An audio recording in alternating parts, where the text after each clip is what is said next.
Jamie? Let me, as soon as I finish with bars, we can put it Just up. turn it around. Yeah. See. When Roosevelt came in, that's when we started living. Yeah. And we worked less hours and this. And then you brought up the part about that people started to feel like they could accomplish something. Yeah. And that you had a future. Yeah. Now, those are words that you used, not mine. Yeah. Take those words, and I'm going to say, tell me about Roosevelt, and I want you to start again.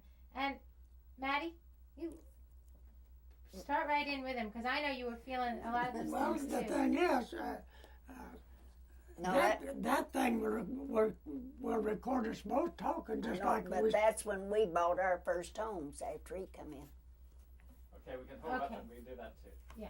Now, Roosevelt came in, and I want to hear about Roosevelt and what he did for you.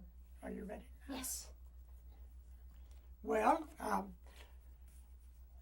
now, when he come in, you're talking about when we cut our 55 hours out. Now, 40. When now, Roosevelt came. No, you know what you said, we are Roosevelt people. Yeah, right. All right. Start with Now, that. Yeah. Well, now when Roosevelt come in,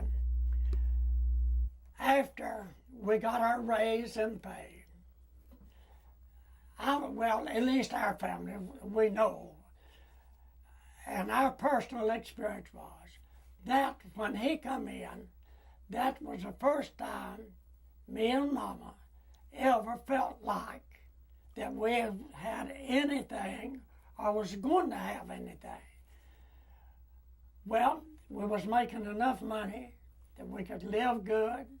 We had enough money we could go to the show. We even had saved enough money that we bought our first home with. And I don't know, you just, when all of a sudden you go from a low-paying renter to a good-paying homeowner, then you're really living. You've really accomplished something.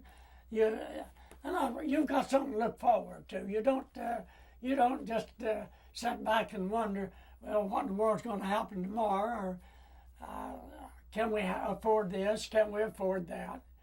Well, I don't know. You just live so much better under him. You just. I don't know. I can't hardly explain it to you. It's just.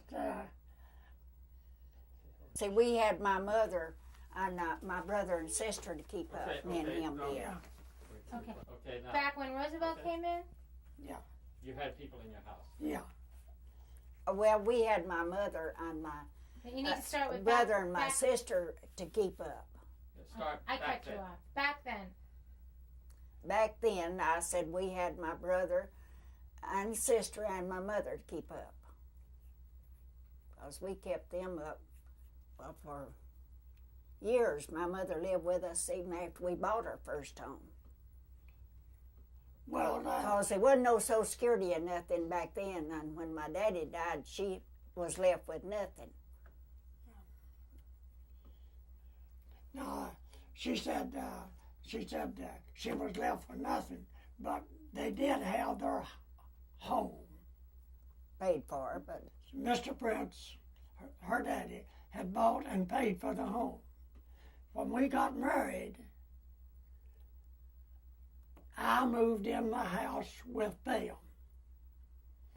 That gave Grandma Prince the money that we both made to run the house. we just give her our paydays and she paid everything and saved money. Anytime we needed any money, she handed it to us. We just turned it over to her. See, there was 3 small children there. Well, I say small, from Well, 6 2, to Grace. 12 years old. And there was 2 boys and a girl. Well, with me and Mama both working, with our wages, well, then we had enough. We could all live fairly good. And when the mill shut down, now like you got welfare today, when the mill shut down, Roosevelt had this program that you could go to, and you got a work permit, You worked on the roads, or you worked cleaning out ditches. You worked doing anything cleaning up the city. You worked 8 hours a day. The truck brought you back in and he punched your slip. Then you took that slip. You went to the storeroom and they gave you groceries. You got, I believe it was $2 a day. I don't remember. Don't remember what it was. But anyway, I got a slip. Miss Prince, her mother, got a slip. And one of the boys got a slip. So the boys was too young to work. So I worked He worked 3 all the days. slips. I worked all of the.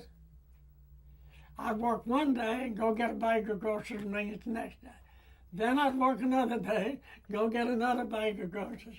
Well, hell, we lived good. We lived a whole lot better than, I believe we lived better than a lot of people did.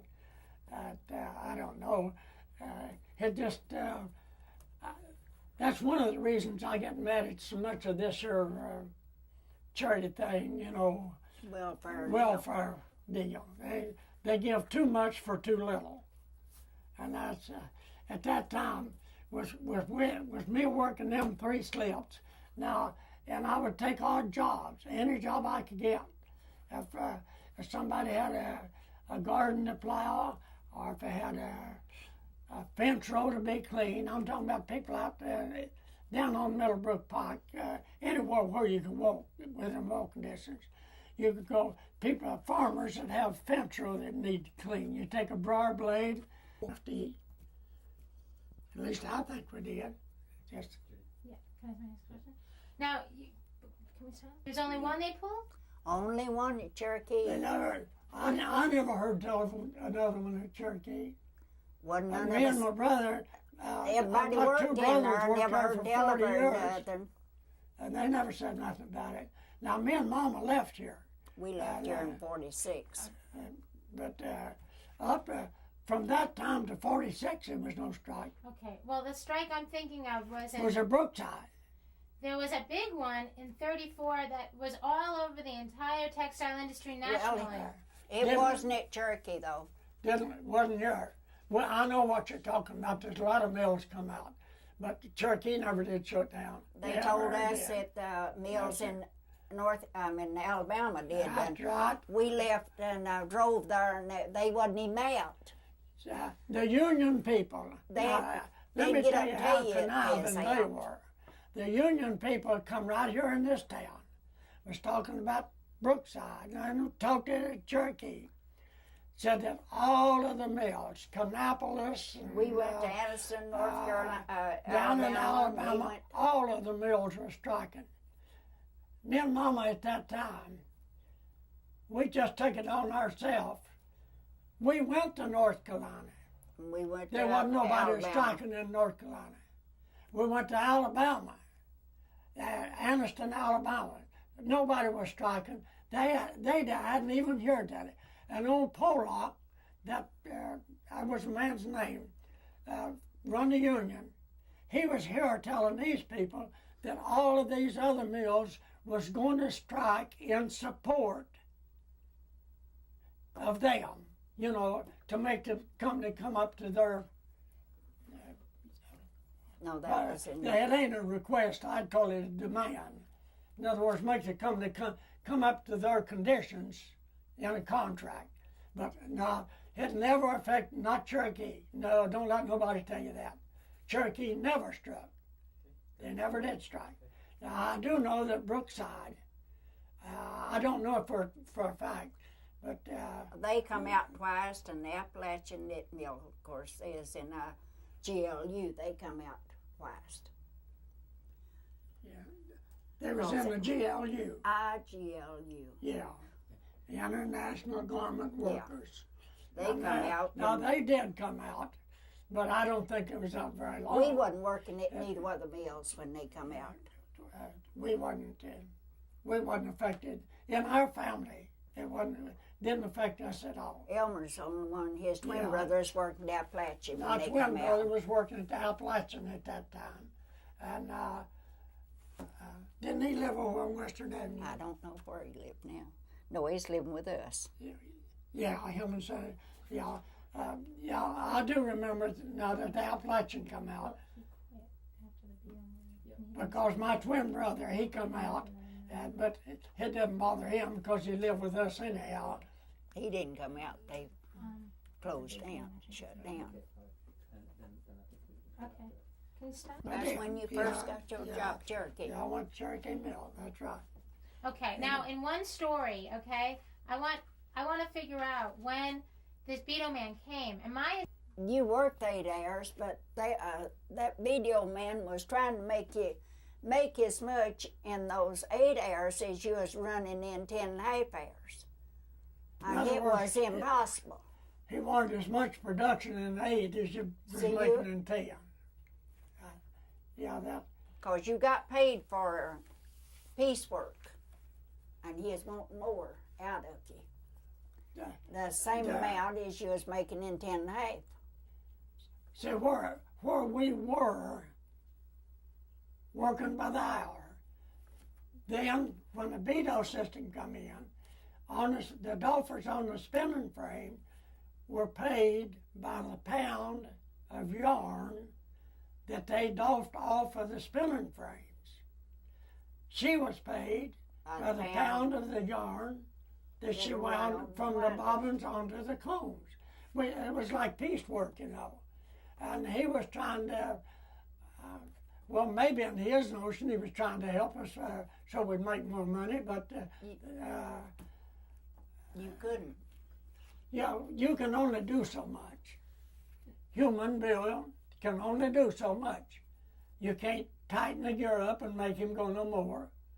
All he can do is do what he physically is able to do. And no matter how you push him, he can't go above his limit. If he does, he'll break down and you can't fix him. Well, on the winders, we was always paid with on production work anyway. And all we run over production, we got extra pay for that. And I always made a bonus every day because I run over production, and there wasn't no way that I could run that amount in 8 hours as I did in 10.5 hours. You know, this will sound kind of like it's bragging or something. That was cutting your wages because you couldn't make that bonus, you know, when if he's wanting you to run as much in 10.5 hours. Well, see, like I said, I'd be talking like I was bragging, but when they was paying by production, by the pound. Now, when you went over production, they had a board in there. Whichever winder made the most to put their name up. You know, she stayed on that board for time and time again. Well, I would say 2/3 of the time she was the top lady up there. I was tops at Cherokee 2 years weaving. And making... They had your name wrote all the way across. So, But I always run that just as much as I could get out of it. Because I got paid more you run, the more you made. So. Yeah. So see, the Beto system didn't... it didn't hurt me or help me. Outside of pushing us while, you know, somebody's timing you, we was doing all we could anyhow. Maybe that was one thing that irritated us so much. That's reading. We went to Pennsylvania. They had fixed one floor. They had 4 weave shops. They fixed one floor for all Southern workers. Because those in Philadelphia, just as long as they could run and make base wages, that's all they cared. And they didn't. They'd take and go outside, go to the beer joint and anything, leave their job stopped. Well, all of a sudden, we stayed in, we got paid by the pick, and we run our job. Well, they had to put one weave shop for all Southern people, because others growled, because we was making more than they were. Yeah, they called us all greedy. That was greedy because we're running machines. And the more cloths we made, the more money we made. And, but now, this time we jumped way ahead again. But we get back to 32 now, we was talking about. Now, in 32, well, after we went on 40 hours. That was in It was 34. 34. 34. after we went, let's say, 33, Mr. Yeah. let's say it was Yeah. in the early 30s. That way would be correct. I'll tell you, 33. So in the early 30s, when it come on, then, No, when what come on? Start again. The 40 hours come on. yeah, Okay. yeah. In Well, 33. Repeat. In 33. When they changed the hour they worked, when we stopped working 55 and went to working 40 hours a week, 8 hours a day, then, like I said, that's when we sort of started living, because we had a little extra time to enjoy ourselves. We had a little extra time to visit with friends. We had a little extra time to work in the garden if we was fortunate enough to have a garden. And I don't know, you just, instead of being sat down and just work 55 hours a week, which takes up most all of your time, you cut that off to 40 hours, it gives you 15 hours, which is another great big day during the week that you can spend in recreation. Like me and Mama, we used to, we could work and get our 8 hours in. We could go over to North Down, fish a while. If you worked 10 hours and a half, no way in hell you could do that. You just, you go home and you do your washing, your cleaning, your cooking, you go to bed. You'd be so tired you had no time for recreation. Now, some people have told me that during the 8 hours they couldn't take any breaks and they were exhausted. Well, that'd be true too in a way, but What would be now true? you're Can you talk talking about about that? breaks. No, that is all wrong. If you run your job and kept it in good shape, you had breaks. Any person. I run a job and sit in the winter half the time. It's just you had to be a good worker and keep your job in good shape. As a lot of people didn't try to run their job. Let me explain that to you. A weaver has so many looms to run. As long as all of her, let's say she's got 20 looms to run. As long as all of those looms are running and producing, I don't care what the weaver does, he can't do no more. That his job is running full production. Now she's been able to run her job. She'd go to the restroom anytime she wanted to. I used to go and help my sister all the time. And now that was wrong when people tell you that they had no. If people could not run their job, and make it produce, Well, then of course you didn't have no time. Well, on the warp, if a lot of them where an end would break out, they'd take and cross the thread over from, the selvage over in. Then when that end run up, it'd mat up in there. And as long as you kept your ends, straight in, there wasn't no loose ends running up, messing up, and your job run good. Loose ends she's talking about is when one thread breaks. And then when it run back up, it made a bad place in the cloth if And you make a didn't get it. second in the cloth. And some of them And it'd weavers, stop the loom off. instead of what it could do. You want me to go back to when I got mad and quit Appalachian. But I also want to understand when this occurred. That this occurred after the NRA came in, after the Blue Eagle came in. Right. Okay, and I want to know who brought this Beto man. Well, I don't know who brought him. Now, I They can't never tell you that. would tell nobody who brought him in there. All I know is one day we went into work and there he was. I don't know where he come from, but I Head do know superintendent said that he didn't bring him in, and we never did find out who got him in there. Our boss, Ed Edmondson, that's spinning and winding room boss, he said that he had nothing to do with it. He didn't know nothing about them, that they was just in there trying, what they were trying to do, they were trying to take the period of 8 hours and build it up to where we could make as much production, produce as much yarn in the 8 hours as we had in the 10 hours and a half. Do you think the company brought the Beto man in? I don't, now as far as the company's They concerned, never would tell nobody. we, as far as I'm concerned, and Mama, we were never told nothing except they were in there to teach us how to run our job to get the most production out of it. And what did you? And you got mad, Mr. Knight, yeah. right? And you Well, told me last week that Yeah, you got mad Yeah. enough to quit. that's So right. can you, in a compact story, Yeah, again say they brought, in 33 they brought in the 8 Yeah. hours, they brought in the Beto man. Yeah. I got so mad. Yeah. Okay. Now, Look at when that. Quit. when the Appalachian, well, when we went on the 8 hours, and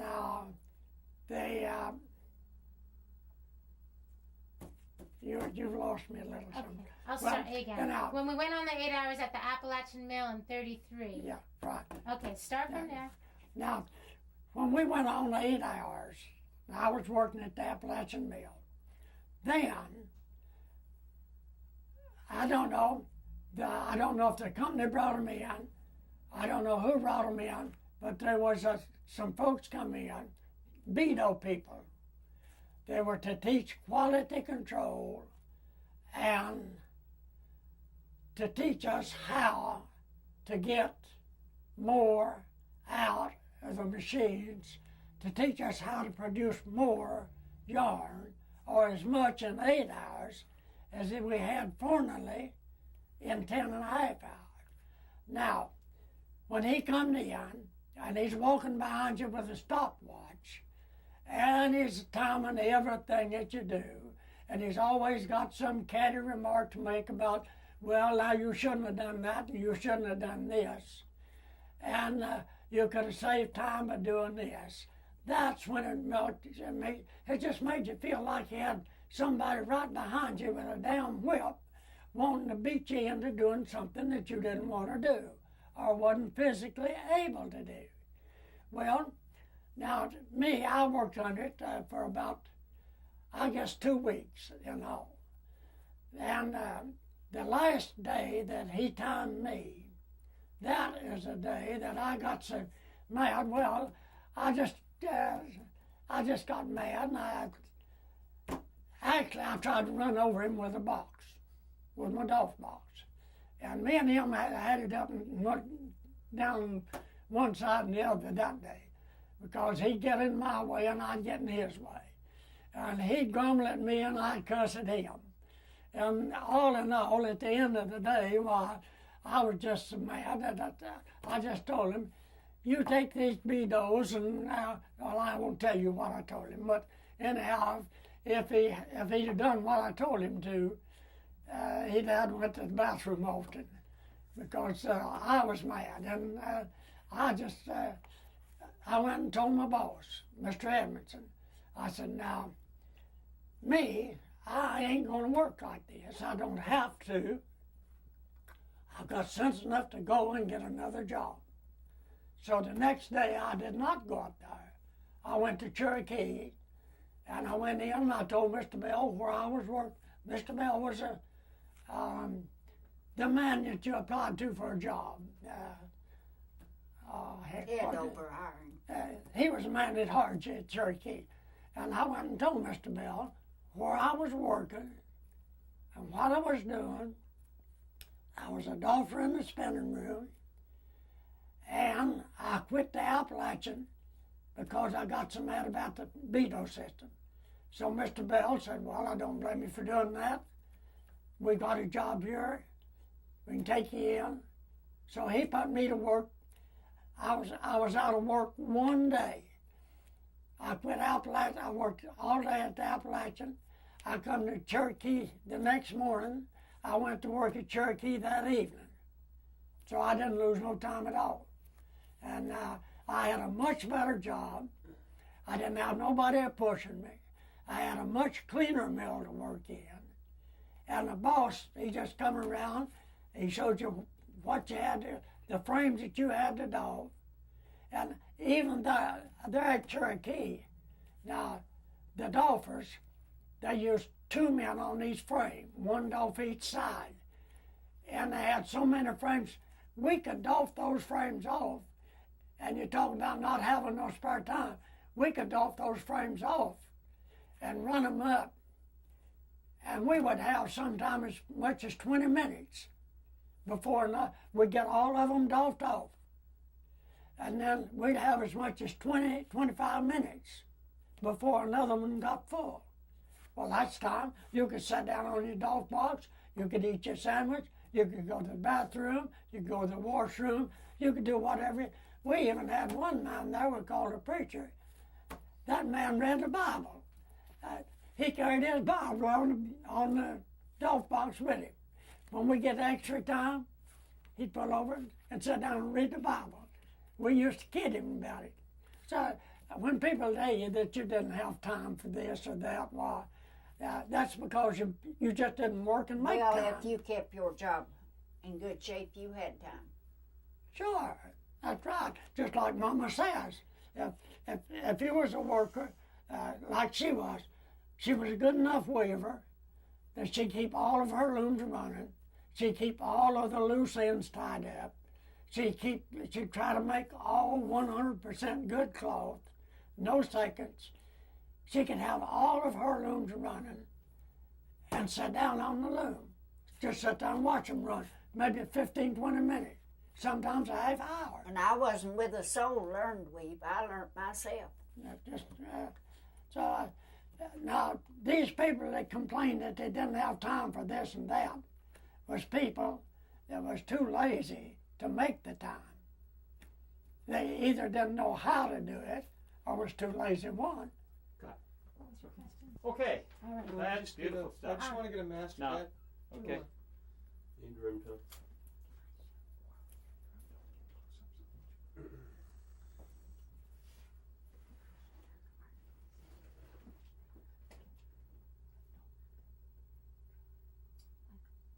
What are you doing, Jamie?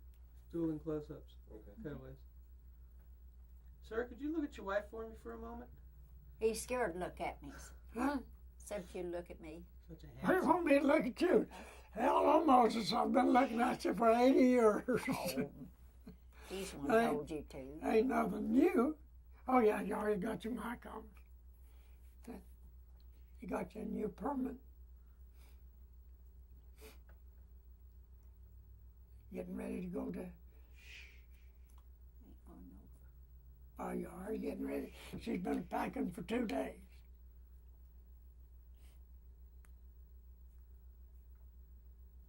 Not talking. Packing. They wanting me to talk to you. Yeah, we got it. Okay. You're rolling with. Okay. This is room tone for the previous scene and the scene after.